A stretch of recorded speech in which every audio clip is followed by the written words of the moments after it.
안녕하십니까. 장성철의 제주읽기 시작하도록 하겠습니다. 저번에 많은 분들이 얘기를 하셨는데, 우리 장 위원장님 화장 다시 배우라고. 이거 뭐, 비비크림 잘못 떡칠해가지고. 네. 네. 그러니까 저는 오늘 좀 발라봤습니다만은 잘 먹은 것 같습니다. 네. 초짜지만. 네. 카메라에 하여튼 적응하는데 예. 많은 훈련을 하고 있다 네. 생각합니다. 예. 그리고 초반에 제 음질이 좀 달라졌을 겁니다. 제가 채널 제주 우리 강내윤 사장님께서 음성에 대한 좀 서포트 마이크 무선 마이크를 사주셔서 이 자리로 감사드립니다. 여기 있습니다. 예. 세트로 해갖고. 강면 그 기자님이 영상 관련해서는 하여튼 전문가니까 예. 큰 도움이 될 것 같습니다. 예. 하여튼 이 자리로 감사의 말씀드리고요. 감사드립니다. 예. 자, 먼저 한 모금 하고 본격적으로 시작하도록 하겠습니다. 저번 주, 제가 현안을 다루기 전에 저번 주, 일명 블랙홀이라 가지고 모든 이슈를 잡아먹는 이슈, 블랙홀 이슈, 바로 검찰이 오영훈 제2도지사를 기소한 사건인데요. 이거에 대해서 더불어민주당은 당연히 야당 탄압이라고 울부짖고 있고, 국민의힘에서는 이거는 법치주의죠.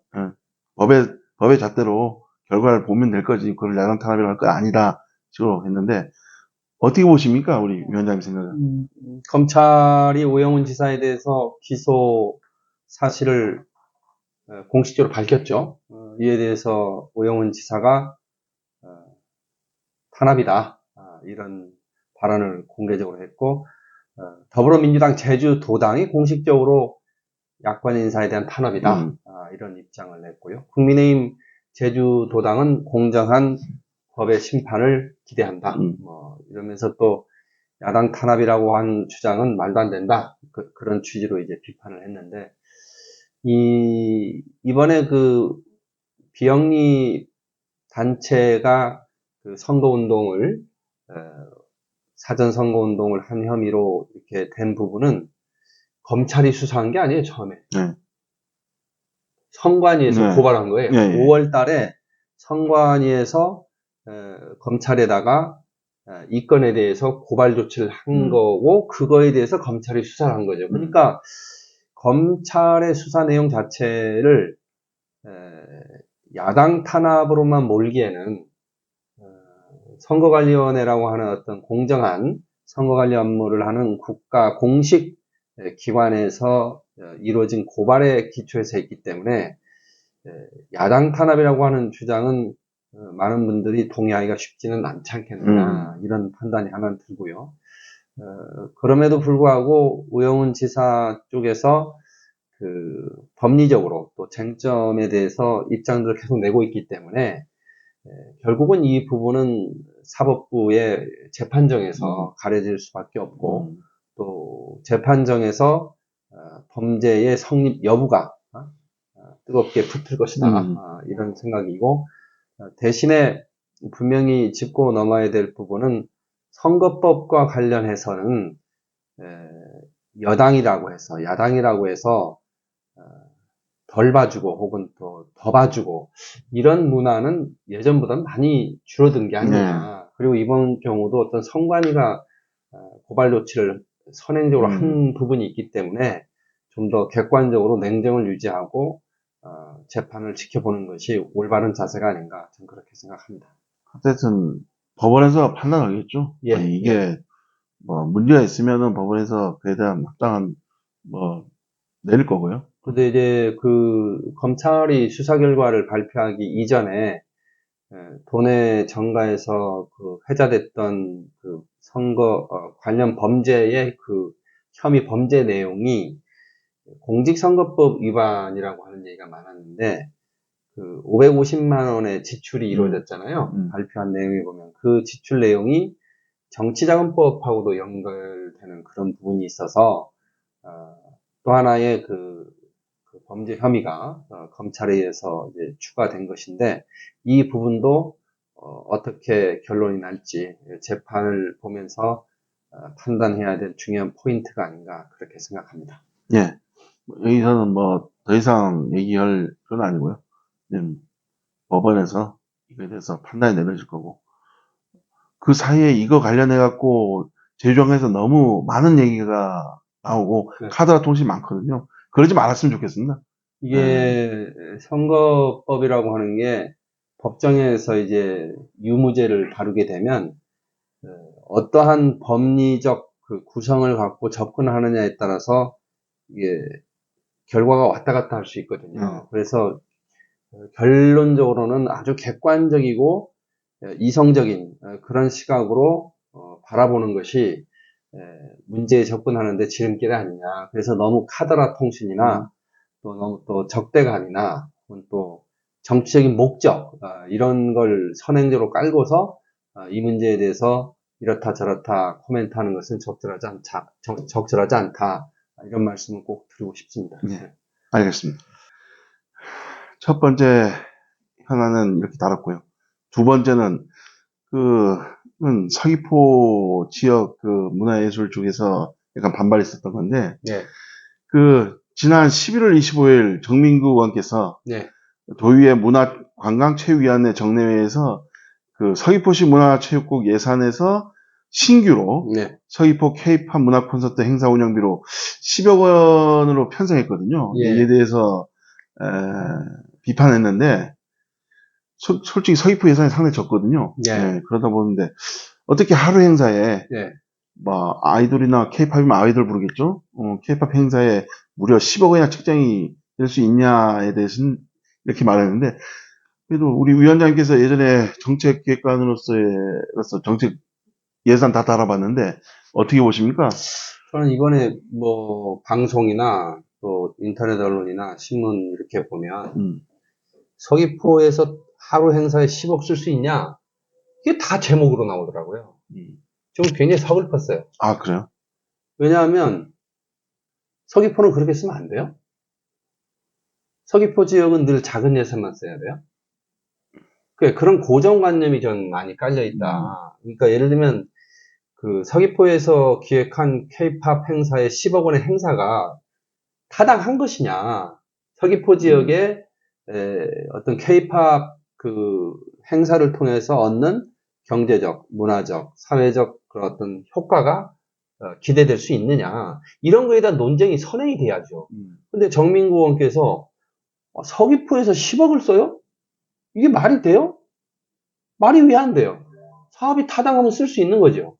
전 이러한 접근법은 전 잘못됐다고 생각을 하고 대신에 서귀포 담당 부서에서가 이 사업의 취지와 목적을 분명히 얘기해서 이게 정말로 타당한 건지에 대한 공감대를 얻어내는 작업을 도의회 정로에서 했어야죠. 근데 그런 부분을 답변한 내용 보면 뭐 전국적인 세계적인 인지도를 가진 어떤 K-팝 스타들을 데려오기 위해서 돈이 필요했다. 근데 왜 그런 K-팝 스타들을 서귀포 지역에 데려오려고 했는지 이것이 일회성 행사인지 이것이 어떤 정책적인 연계 효과가 있어서 예전에 해왔던 어떤 여러 가지 정책과 또 향후에 계획된 어떤 미래 프로젝트와 연결될 수 있는 건지 그런 거에 대한 설명이 없어서 저는 그게 답답하다고 생각을 했거든요. 그리고 한 가지 말씀드리고 싶은 거는 서귀포만이 아니고요.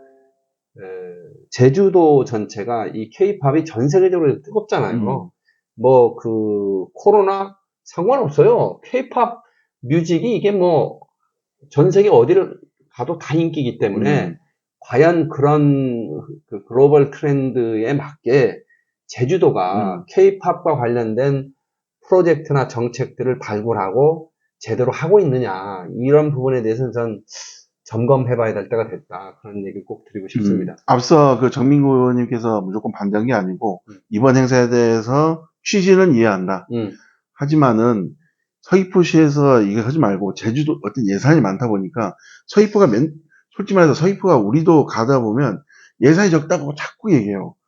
그게 사람이 만날 예산 담당 만날 때마다 서귀포는 예산이 없어 예산이 없습니다. 그런데 이번에 갑자기 10억이 배정된 거에 대해서 약간 괴리감? 뭐 이럴 수 그 정민구 의원이 그렇게 서귀포시 재정에 대해서 안타까움이 있다 그러면 도 예산에서 좀 삭감한 거 5억 정도를 좀 얹어주고 서귀포 예산에 좀 이게 매칭을 해라. 그렇게 조정하라고 도의회가 있는 거 아니에요.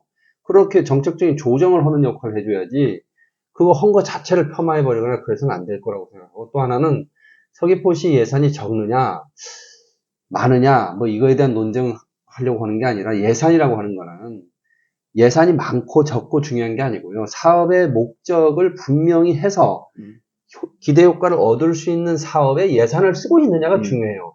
이를 예산을 많이 쓰느냐 적게 쓰느냐는 중요한 게 아니에요. 정말로 많이 써서 그 이상의 효과를 낼 수 있으면 많이 쓸 수 있는 거죠. 그래서 전 이번 그 K-팝 10억 예산 그 논란을 보면서 지역 전체의 그 언론 보도를 보면서 야, 이 부분은 이 서귀포 시민들이 보면 되게 서운하겠다. 응? 서귀포 시청 예산이 10억을 다 써서 K-팝 행사를 하는데 돈이 좀 걱정이 되면 도지사나 도의회가 좀 얹어서 5억 정도 주면 되죠. 예? 근데 그것이 정말로 적정한 행사냐에 대한 논쟁은 아무도 안 해.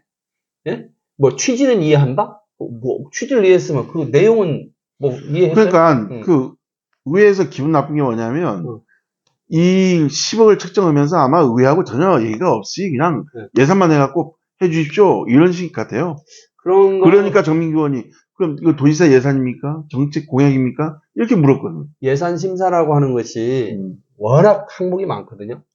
근데 그런 부분들 예산안 심사하기 전에 공식 회의하기 전에 모든 부서가 이걸 다 가서 이제 설명하기는 현실적으로 어려운데 아까 지적하셨듯이 그런데 10억이라는 돈은 서귀포에서 10억 단 하룻밤이 10억은 의회하고 하룻밤에 쓸 수 있어요. 그러니까 예를 들면 하룻밤 서귀포시 10억을 쓸 수 있냐 이런 식으로 몰고 가면 안 된다. 아니 그러니까 사전에 의회하고 어느 정도 커뮤니케이션이 있어야 되는데 그럼 예를 들면 정민구 의원이 그런 얘기를 해야죠. 왜 의회하고 사전에 이런 부분을 중요한 행사라면 동의를 구하고 이해를 구하는 그런 노력을 왜 안 했느냐. 그런 식으로 말씀하셨어요. 그렇게 했는데 언론에 그렇게 안 났더라고요. 아, 그래요? 그러니까 결국은 서귀포시는 천동네니까 예산 그렇게 쓰지 마라. 그렇게 하기밖에 안 들리지. 그런 평가는 난 동의를 못 하겠어. 오히려 20억, 30억도 쓸 수 있다. 그런 각오로 해야 지역의 발전을 한번 해낼 수 있는 거 아니에요? 아마 그 정민구 의원께서는 아마 그 10억 편성 뭐 예산이 부족하다고 했던 서귀포시가 10억 편성하면서 의회하고 전혀 대화가 안 되다 보니까 그럴 때는요. 너무 기분이 나쁠 수도 있어요. 만약에 그런 부분이 문제가 되면 삭감을 해야 돼요. 의회가. 전에. 그리고 나서 내년 6월 행사면 추경할 때 제대로 와서 설명하고 동의 받아라. 그렇게 의회답게 해야지요. 그 볼멘 소리 하면 되겠어요? 하여간 참 이것도 정민구 의원도 또 한 얘기가 뭐냐면 서귀포시에 뭐 이중섭 문화예술관부터 예술 그 인들이 많잖아요. 단체도 많고. 근데 그분들한테도 서귀포시가 예산 좀 부족하다. 예산 부족하게 좀 책정한 모양이에요. 그러다 보니까 예술 쪽도 정민구 의원은 예술 쪽도 신경 써달라. 그 10억 할 거면 나눠서 그분한테 넣어주면 더 좋을 거 아니냐 얘기를 하듯이 이렇게 얘기를 했는데 아마 서귀포시가 어쨌든 간에 형평성 논란을 이번 예산 편성하면서 분명히 그 예측을 했을 건데 도의하고 얘기도 안 했고 그에 대해서는 참 안타까운 것 같아요. 정민구 의원님께서도 말씀 중에 좀 예산 배정을 왜 의회에 가서 내가 못하니까 의회에 가서 해결하라 식으로도 발언했거든요. 그리고 보면 아마 서귀포 예술인들이 그 부분은 있어요. 최근 몇 년 동안에 도의회 의원들이 예산 결정의 폭이 굉장히 많아졌어요. 도의회가. 예를 들면 예산을 넣을 거냐 말 거냐를요. 집행부가 편성하는 거거든요. 집행부의 예산 편성권이 엄청나게 지금 많이 훼손되어 있습니다. 아, 그래요? 예. 예를 들면 생각해 보세요. 43명, 45명의 도의원들이요. 각기 예산 편성 권한을 일부 갖고 한다고 치면 도정이나 시정 전체의 정책적 효과가 나겠어요? 근데 그러니까 예를 들면 의회는 기본적으로 예산 편성한 것을 삭감하거나 증액할 수 있거나 감액시킬 수는 있어도 새로운 사업을 편성해서는 안 되는 겁니다. 원칙적으로. 근데 지금 도의회에 가면 도의회 의원이 신규 사업을 편성할 수 있는 게 관행처럼 지금 돼 있어요. 과연 이게 바람직한 거냐에 대해서는 저는 이 논쟁이 굉장히 오래됐는데, 예전에 우금민 지사 있을 때도 또 원희룡 지사가 초임 왔을 때도 그런 게 많이 있었는데, 그래서 의회하고 집행부가 막 붙었었잖아요. 예, 근데 지금은 거의 의회가 완승한 것 같아요. 아, 그래요? 예, 예. 그리고 만약에 서귀포시에 그 문화예술인들이 예산에서 소외받고 있다. 그렇게 말씀하시면 안 되는 거고요. 구체적으로 어떤 예산을 어떻게 편성을 해야 되는데 이런 편성이 안 돼 있지 않냐. 구체적으로 짚어줘야 돼요. 선심성 발언이잖아요. 그냥. 괜히 그분들한테 마음을 쓰는 것처럼 보일 뿐이지. 예를 들면 뭐 서예 혹은 뭐 트럼펫 혹은 뭐 장애인 예술 이런 거 예산 1,000만 원인데 왜 이렇게 적냐? 이런 얘기를 구체적으로 해줘야 되지. 포괄적으로 그렇게 얘기하는 거는 문제 해결에 도움이 안 되죠. 오히려 뭐 생각하는 것처럼 비춰서 정치적인 이미지를 제고할 수 있는데 도움이 될지 모르지만 서귀포시 문화예술진흥, 특히 뭐 소외된 분들의 어떤 예술 창작 지원 이런 부분에 대한 건 도움이 안 되죠. 네. 자, 마지막으로 참 안타까운데 화물연대 파업. 화물연대 파업. 예, 네. 이게 뭐 대통령께서 뭐 이제 업무 개시 명령 실무 준비하고 있다고 보도가 나오던데요. 네. 그냥 우리가 뭐 화물연대 전국적인 사항을 얘기할 게 아니고 우리 현재 제주도에 닥친 현황. 그러니까 예를 들고 삼다수, 그다음 감귤. 지금 감귤이 지금 제철이거든요. 감귤 육지에 나가는데 지금 안 나가고 있고. 그다음에 월동채소. 이건 하루하루가 바뀌면 썩고 그러거든요. 삼다수는 어쨌든 이거는 좀 보완이 가능하니까 있는데 월동채소하고 감귤은 상당히 시급합니다. 이번 파업 영향 어떻게 보시는지요? 뭐 제주도 같은 경우에는 뭐 그 1차 산업과 관련된 물동량이 집중되는 시기인데 치명타죠. 이게 만약에 진짜 뭐 한 10보름 더 파업이 가버리면 그 손실은 뭐 말로 다 계산하기가 좀 어려울 정도의 수준이 되지 않겠느냐. 근데 이 화물연대라고 하는 조직이 좀 특이해요. 말 그대로 명칭에서 드러나듯이 노동조합이라는 표현을 못 써요. 네. 법령 때문에 그래요. 법령에는 화물연대에 소속된 화물 그 자동차 기사분들이 특수 고용 그 근로자들이에요. 그러니까 개인 사업자이면서 노동의 위치를 좀 갖고 있는 그런 거죠. 예를 들면 대리운전 기사가 노동자예요? 아니면 개인 사업자 아닌가요? 개인 사업자죠. 저도 대리운전 해봤는데 법적인 지위가 그 노동자는 아니에요. 그러니까 쉽게 얘기하면 어느 회사에 소속된 노동자는 아니에요. 그러니까 개인 사업자이면서 민주노총의 그 어떤 보호 혹은 연대 혹은 그 비호 이런 걸 받으려고 하다 보니까 민주노총 산하에 공공운수노조라고 있는데 거기에 화물연대 본부라고 하는 이름으로 들어가 있어요. 그러니까 화물연대 차원에서는 이건 파업한다 그렇게 얘기하지만 파업은 상대가 있어야 되잖아요. 그러니까 상대가 없어요. 여러분 현대자동차 노동조합이 파업을 하면 현대자동차 대표이사를 경영자를 상대로 해서 파업을 할 수 있는 건데 지금은 냉정하게 얘기하면 운송 거부죠. 그러니까 이제 그렇죠. 그 개인 사업자들이 운송을 거부하는. 그러니까 그 운송 거부 행위가 합법적이냐, 비합법적이냐 이 부분에 대한 논쟁은 뭐 실질적으로 다투어야 되겠지만 현행 법에서는 노동법과 관련된 노동 3권과 관련된 어떤 그 법의 보호를 현재 화물 노동자, 화물 기사 혹은 화물 사업자 이분들은 받을 수 없는 게 냉정한 현실입니다. 이 많은 분들이 화물연대가 노동자냐 개인 사업자냐 막 헷갈려 하거든요. 예. 그냥 화물 현재는 법의 보호를 받을 수 있는 그런 법적인 지위에 있어서의 노동자는 아닌데 민주노총 산하에 들어가면서 어떤 그 전국적 규모의 큰 노동조합의 보호를 받다 보니까 파업이라는 용어를 쓰고 있는 아주 그 애매한 위치에 있는 게 사실입니다. 예. 그 국토부나 예. 국가에서 작업 개시? 예. 예. 작업 개시라는 게 뭔지 좀 설명해 주세요. 업무 개시 명령인데요. 네, 업무 개시. 이게 그러니까 운송 거부했잖아요. 운송 거부. 운송 대기해라.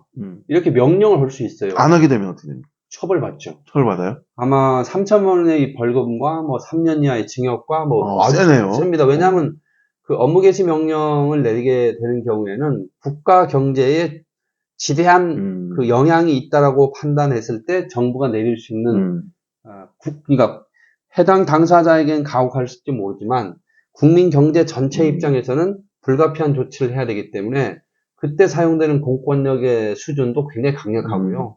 또 그에 따른 그걸 이행하지 않았을 때 들어가는 페널티도 상당히 강합니다.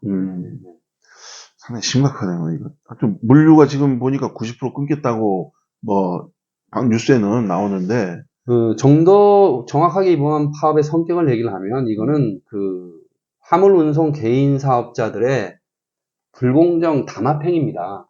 예를 들면 파업이라고 본인들은 주장할 수 있겠지만 객관적으로 보면 파업이 아니고 운송 거부 행위고 그거는 우리가 더 받고 싶은 돈을 못 받으니까 우리가 다 힘을 합쳐서 이 물건 칠지 않을래. 그러니까 이건 불공정 거래죠. 담합이죠. 담합이죠. 그러니까 개인 사업자니까. 그러니까 담합이라고 봐야 되는 거고요. 이런 불공정 담합은 왜 생겼냐?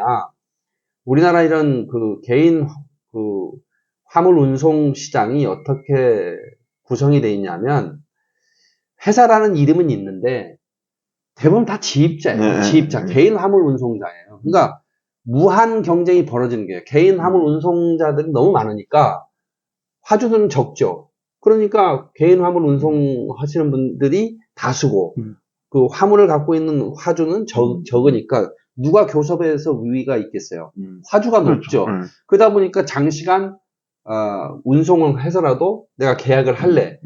하는 사람한테 밀감을 주지 않겠어요? 그렇죠. 그러다 보니까 이게 실종의 약간 좀 기울어진 운동장 같은 그런 것이 오랫동안 돼왔단 말입니다. 그러다 보니까 화물연대에서 얘기하는 장시간 운송을 하면서 시달린다. 이게 일면 타당성 있어요.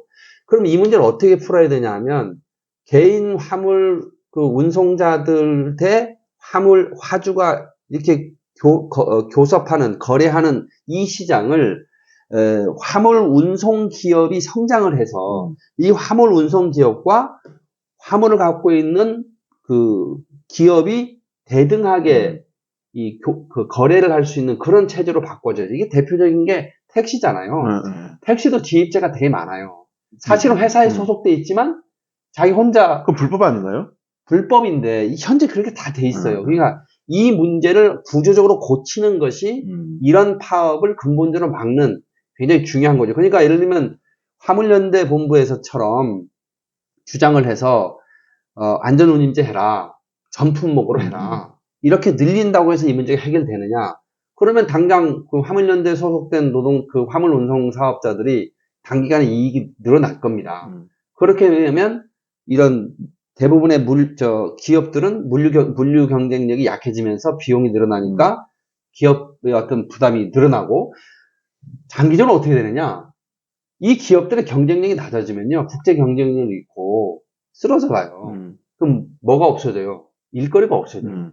결국은 화물연대에 소속된 분들도 나중엔 일거리가 없어서 부족해져서 손해를 볼 수밖에 없거든요. 그러니까 우리가 전 세계 글로벌 경제에 들어가려면 가장 지금 많은 경제학자들도 그런 진단을 하는데 물류 산업에 대해서 선진화 시스템을 빨리 도입해야 되고 그 첫 번째 조건이 이런 지입제 같은 거를 정상화시켜서 물류 기업을 성장시키고 이런 지입제 화물 그 사업자들이 물류 기업의 정상적인 근로자로 일을 할 수 있도록 그 시스템을 만드는데 정부가 인프라 투자도 하고 제도적 개선도 하고 재정적 지원도 해주고 이렇게 하는 쪽으로 빨리 바꾸지 않으면 그럼 운송업체가 막 공룡이 되지 않을까요? 최소한 예를 들면 그 불안정 경쟁, 그러니까 우리가 완벽한 경쟁하기는 어렵겠지만 상당한 숫자의 그 물류 기업들이 생겨서 그 건전한 경쟁이 일어나게끔 하는.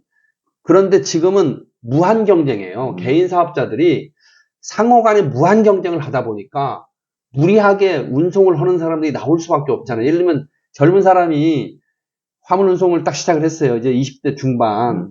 체력이 땅땅하잖아요. 그런 사람들은 뭐 서너 시간 자고도 막 운송하겠다고 왜 돈 벌려고 할 수 있잖아요. 그런 부분들을 막으려면 결국은 운송기업이 일정 정도 규모 있게 성장할 수 있도록 제도적, 재정적 뒷받침을 하고 여기에 개인 화물 운송자들이 화물연대 소속된 이런 화물 개인 사업자이면서 노동자라고 생각하시는 분들이 입사를 해서 정상적인 그 운송 회사의 직원으로 일을 하는 그런 시스템으로 바꿔주는 정책을 전 병행해야만 이 문제의 근본적인 해결점이 있다 이렇게 말씀드리고 싶습니다. 분명히 이거 관련해갖고 정부도 분명히 계속 화물연대가 계속 파업을 했을 때 분명히 이런 문제점을 안고 있었는데 왜 안 했을까요? 저도 그 부분에 대해서는 좀 뭐하는데 지난 10수년 동안 이 문제에 대한 물류 파업이 여러 번 있었잖아요. 근데 대안이 없어요, 정부가. 역대 정부가 다 그랬어요. 어쨌든 말씀 물류 산업의 선진화가 목표로 해야 되고 물류 산업의 선진화의 가장 핵심적인 게 뭐냐? 이 화물 개인 사업자분들이 그 물류 기업의 정상적인 노동자로 취직할 수 있는 그런 시스템으로 만드는 거예요. 그렇게 되면 화물연대 이런 본부라는 그 기형적인 구조들이 생겨날 수가 없는 거죠. 뭐 화물연대가 다음 주 방송할 때 풀렸으면 좋겠습니다. 안 풀리면 뭐 외국 사례도 아시는 거 혹시 있으신가요? 지금 우리나라처럼 지입제를 갖고 그 화물 운송 시장이 이루어지는 나라가 거의 없어요. 아, 그래요? 예, 예. 그러니까 미국이나 뭐 이런 데도 땅이 워낙 높지 않습니까? 거긴 다 기업이죠. 아, 그래서 기업으로 돼 있죠. 예를 들면 화물을 따올 때 기업이 따오지 개인 기사가 가서 따지 않지 않습니까? 그러니까 기업이 따게 되면 조건을 따지고 서로 이게 입찰을 하더라도 건전하게 될 수 있는데 개인 사업자를 하게 되면 수만 명이잖아요. 단가 치고 막 들어가겠네. 그러니까 덤핑이 나오는 거예요. 그러니까 이 문제를 개인 화물연대 소속된 그분들이 뭐 잘못이다, 너무한다 이런 비판도 해야 되지만 그분들이 선택할 수 있는 옵션을 만들어주는 것도 전 정부가 해야 될 일이다. 그 말씀을 꼭 드리고 싶습니다. 이 말씀 꼭 드리고 싶은데 비노조라고 해야 되나? 화물연대 가입하지 않으신 분들 그분들한테 테러나 이런 행위는 하지 말아주시기 바랍니다. 뭐 그런 게 보도에 좀 계속 간헐적으로 나오고 있는데 극단적인 이기심이 이제 발동한 거죠. 이게 자기들이 주장한 관철하려고 하는 목표가 있는데 운송을 누가 막 해줘버리면 자기네 파업력이 약해지니까. 근데 어쨌든 분명한 건 화물연대 소속돼서 민주노총에 소속돼서 파업 혹은 운송거래 행위를 할 권리가 있지만 그 민주노총이나 화물연대에 가입하지 않고 자기 스스로 자유롭게 운송을 할 수 있는 권리 또한 있는 거예요. 타인의 권리를 폭력으로 막는 거는 그건 어떤 이유로도 용납될 수 없는 일이고 이 부분에 대해서 저는 정부가 강경하다 할 정도로 저는 원칙적으로 해야 된다 생각합니다. 그렇게 안 하면 정부가 왜 있습니까? 국가가 왜 있습니까? 보호해줘야죠. 그렇게 선량한 사람들은요. 네. 맞습니다. 그러면 위원장님 다음 주에 아무튼 정부하고 화물연대 쪽하고 지금 계속 얘기가 오늘 협상한다고 그러더라고요. 오후에 협상한다고 하는데 만약에 협상되면 아주 좋지만 협상이 결렬될 경우 정부가 아마 강하게 나갈까요? 그러니까 오늘 협상이 화물연대 쪽에서 어떠한 상황 판단과 그 향후 전략을 갖고 임하느냐, 또 정부가 현 상황을 어떻게 보고 있느냐. 그러니까 우리가 언론을 통해서 발표하는 것만으로는 다 판단을 못 하잖아요. 어떤 식의 정책적, 정무적 판단을 하고 있는지는 잘 모르겠지만 중요한 건 현재 이와 같은 불법 운송 거부 혹은 화물연대에서 얘기하는 파업은 대다수 국민들의 전 호응을 받고 있지 못하다고 생각합니다. 그래서 이 부분을 정부는 어쨌든 우선 엄정하게 잘 해결을 하고 중요한 건 이분들의 어떤 주장이 짐과 같은 체제에서가 아니라 아까도 말씀드렸던 새로운 어떤 문제 해결의 시스템을 만드는 쪽으로 정책 발굴을 하는데 역량을 집중해야 된다. 그게 윤석열 정부한테 주어진 전 사명일 수 있다. 그 말씀을 꼭 드리고 싶습니다. 네. 그리고 놓친 게 있는데 이분들이 지금 요구하는 사항이 있잖아요. 주장. 네. 뭔가요? 그 이재명 대표가 얘기하는 노란 봉투법인데 일종의 그러니까 이제 노동조합과 관련해서 첫째는 파업을 하잖아요. 파업을 하면 지금은 합법적인 파업에 의해서 생겨난 회사의 손실은 조합원들이 손해배상을 해야 될 책임이 없습니다. 불법인 경우에는 손해배상 책임을 해야 되는 거죠. 근데 노란봉투법, 그러니까 노동조합 및 노사관계법 개정안, 그게 노란봉투법이라고 그러는데, 이 개정안에는 뭐가 들어있냐면, 현재의 우리가 알고 있는 불법 파업이라고 할지라도, 그 파업으로 인해서 생긴 회사의 손실에 대해서, 노동조합원들은 책임을 지지 않도록.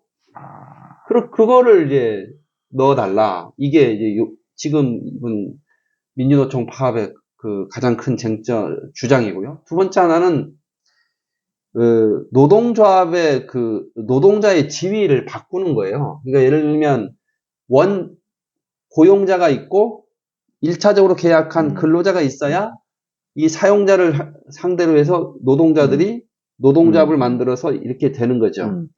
근데 이제 2차, 3차에 걸쳐서 계약을 한 사람들도 이 3차에 걸쳐, 3차 하청이죠, 하청. 하청회사에 있는 노동자들도 이 노동자의 노동활동 혹은 또 수입, 이런 거에 영향을 미치는 사람도, 미치는 어떤 원청이 있다면, 이 원청도, 원청에 소속해서 노동조합 활동을 할 수 있는, 다시 말하면, 한 단계, 두 단계 건너뛰고, 원청 회사를 상대로 해서 쟁의행위를 할 수 있는, 그런 쪽으로, 노조의 지위를 변경하는 내용이 담겨 있어요. 그러니까 나중에 어떻게 되냐면, 누가 사장인지 몰라. 그러니까 중간에 있는 사장이 아니에요. 그러니까, 대기업이 있으면 여기에 조그만 중소기업, 소기업, 이런 식으로 몇 개 기업인데, 여기 다 건너뛰고 대기업에. 네. 근데 이게 현실적으로 가능하냐? 저는 불가능하다고 보거든요. 왜냐하면, 중소기업에는 A라고 하는 회사가 있는데, 이 회사의 대표가, A라고 하는 대기업, B라고 하는 대기업, 혹은 C라고 하는 중견기업하고 거래를 해요. 이게 다 영향을 미치죠? 다 할 수 있는 거예요, 이렇게. 그러니까, 큰 회사를 상대로 다 쟁의행위를 할 수 있어요. 그러면, 이건 기본적인 시장 경제 질서에 정면으로 전 어긋나는 일이기 때문에, 좀 입법이 될 수도 없고, 만약에 입법이 된다면 전 위헌 소송하면 진다. 그렇게 생각합니다. 이거 하게 되면 노노 대립으로 가는 거 아닙니까, 혹시? 그때는 질서가 없죠. 거의 질서가 없죠. 무질서의 극치가 되지 않겠습니까? 네. 그래서 난 이번에 화물연대 파업을 하면서 노란봉투법 입법을 얘기하는 거는 어떤 이유로도 파업의 명분이 될 수 없고, 특히 더불어민주당 이재명 대표가 합법 파업 보장법이라고 이름을 바꾸자 이랬어요. 아니, 합법 파업은 지금도 보장돼 있다니까요. 불법 파업을 하지 말라는 거 아닙니까? 그러니까 전 민주노총, 화물연대 배후에 이재명 대표가 너무 정치적으로 진 빚이 많아서 그런지 모르겠지만, 국가 전체를 생각하고 국민 경제를 혁신하는 그런 관점에서 보면 화물연대나 민주노총과의 부적절한 유착관계는 더불어민주당부터 손을 끊어야 된다. 그래야만 우리 경제가 제대로 설 수 있는 그런 계기가 될 수 있지 않느냐. 그 말씀을 꼭 드리고 싶습니다. 네. 오늘도 상당히 많은 현안을 다뤘고요. 그래서 다음 방송에는 지금 장 위원장님이 했던 삼합부영, 그 다음에 한전 전기요금 인상, 그 다음에 서부중학교, 그 다음 또 뭐 있죠? 찾아보죠, 뭐. 네. 하여간 이 부분도 아마 우리가 이슈로 다뤘기 때문에, 어쨌든 뉴스 보면은 사후에 아니고, 보도자료 이후, 그 다음에 작성 이후에 이거 다시 취재하는 경향이 있거든요. 그래서 이런, 다음 방송에는 이런 우리가 다뤘던 이슈에 대해서 향후 어떻게 돌아가고 있는지, 어떻게 진행되고 있는지, 이런 부분을 다뤄보는 시간을 갖도록 하겠습니다. 저는 지금까지 방송을 진지하게 재밌게 들어주신 독자 여러분, 시청자 여러분, 감사합니다. 감사합니다.